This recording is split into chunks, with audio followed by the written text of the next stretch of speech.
Salut la meute, c'est Raph. Salut la meute, c'est Jus, on espère que ça va bien. Des compos what the fuck, on vous en a déjà proposé quelques-unes, mais ça commence un peu à dater. Et puis on sait que vous adorez les rôles solo, les rôles de trahison ultime. De la trahison, on va vous en donner, c'est parti pour Loup-garou blanc-ception.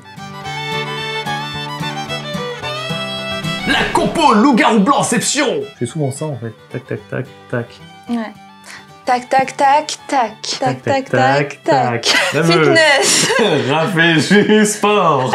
J'en peux plus. Incroyable. Pour jouer notre compo loup-garou-ception, il va falloir être un minimum de joueurs, il faudra être au moins 15 joueurs. Et il va falloir compter pas mal de loups-garous finalement, parce que sur les 15 joueurs, il y aura 6 loups-garous. Donc 6 loups-garous pour 9 villageois. C'est beaucoup, d'autant plus que côté villageois, faudra pas être hyper chargé non plus. Sur les 9 villageois, vous pouvez mettre les rôles que vous voulez, il y a juste deux conditions à respecter. La première, il faut que la partie soit relativement stable, donc évitez de mettre des rôles explosifs. Et surtout, la deuxième condition, c'est de mettre des rôles non plus pas trop puissants. Évitez de mettre des montres en tour sur des trucs qui vont casser le jeu des loups. Justement parce que les loups vont se casser tout seuls entre eux.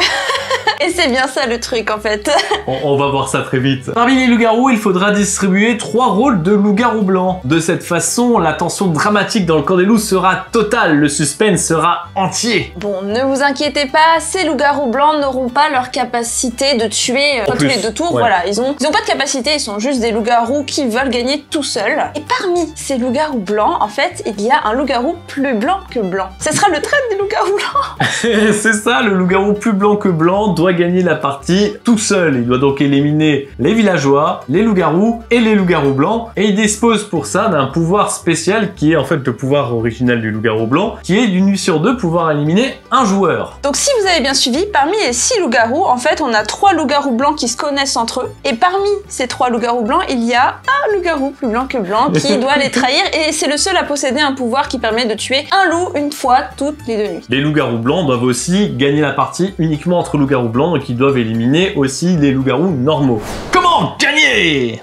Bon alors Jus, comment est-ce que tu ferais pour gagner en tant que loup-garou plus blanc que blanc? Instinctivement, je ferais un peu comme quand je suis loup-garou blanc, j'essaierai de maintenir un certain équilibre parce que si tous les villageois tuent les loups-garous, bah ils auront gagné la partie. Donc faudra pas que je tue forcément systématiquement des loups-garous, faut que j'évalue s'il en reste assez ou pas pour en tuer. Mais d'un autre côté, on est déjà nombreux dans les loups-garous, donc je pense que de toute façon, il faudra que j'en tue. Je vais plutôt tuer les loups-garous en premier. Mon problème, c'est que si je tue un loup-garou blanc, l'autre saura forcément que c'est moi le méchant et il va me balancer.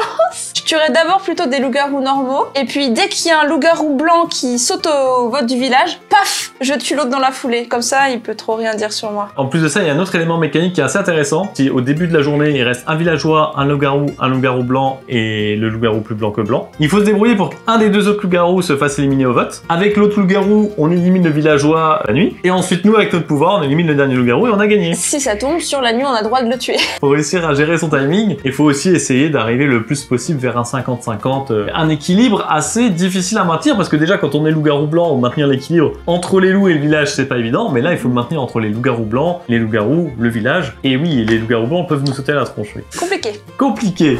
Allez plus loin, moussaillon. Bon, jusqu'à maintenant, on est d'accord, c'est du grand délire, mais ça reste quand même relativement sérieux. Et si on allait plus loin? Vous vous souvenez de l'enfant sauvage? Vous savez, ce rôle villageois qui doit choisir un modèle, mais si son modèle meurt, eh bien c'est lui qui devient loup-garou. Qu'est-ce que ça fait avec des enfants sauvages blancs? Justement, allons beaucoup plus loin. Imaginez une partie avec 2 loups-garous. Tu remplaces le dernier des 3 loups-garous simples par un enfant sauvage. Ensuite, tu remplaces les 2 loups-garous blancs par des enfants sauvages blancs, et tu remplaces le loup-garou plus blanc que blanc par un enfant sauvage plus blanc que blanc. Ok, donc on retrouve nos 6 loups-garous, sauf qu'en fait, il y en a que 2 qui le sont à la base. Ouais. Les 2 loups-garous simples. Ouais. Et le reste, c'est de l'enfant sauvage normal ou blanc ou plus blanc. Ça rajoute pas mal en quantité de grouille dans la partie, d'autant plus si tu rajoutes une voyante qui, elle, peut voir si une personne est innocente ou loup-garou. Humaine, voilà. Au moment où elle va sonder l'enfant sauvage en question, elle le verra innocent si son modèle n'est pas encore mort.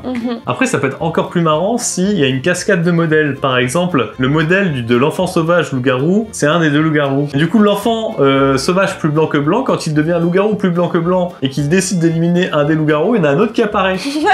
Mais si on allait encore plus loin, Jus. Ok, c'est déjà... Là, on s'accroche déjà, je crois. Eh ben écoute, moi j'ai encore pire à te proposer. Je te propose, Jus, le rôle du blanchificateur. C'est un rôle du village qui peut, une fois par partie, cibler un joueur. Si ce joueur est loup-garou, il devient loup-garou blanc. Si ce joueur est loup-garou blanc, il devient loup-garou plus blanc que blanc. S'il cible le loup-garou plus blanc que blanc, il devient loup-garou plus blanc que plus blanc que blanc. Plus blanc que plus blanc que blanc. Enfin, c'est encore plus blanc que plus blanc que blanc. Ah Mais s'il cible un simple villageois, quand même, ça fera juste un effet Colgate sur ses dents et il deviendra villageois parce qu'il aura les dents qui brillent beaucoup. Voilà. Histoire de rajouter un petit effet un peu fun, quoi.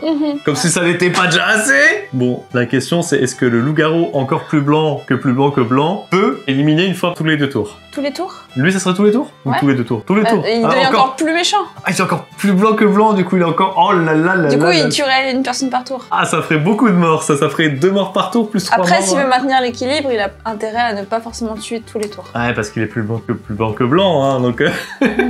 Moi, je vous invite à rejoindre notre Discord parce que je sais que nos formidables MJ vont proposer des parties avec ces variantes-là. Je leur fais confiance là-dessus, ça va bientôt apparaître dans le planning des parties. Et s'ils refusent, vous insistez de ouf pour avoir le loup-garou plus blanc que blanc, hein, moi je vous le dis. Hein. Après tout, on est là pour rigoler, en tout cas, on espère que ça vous aura plu. On se retrouve sur le Discord et le village standard.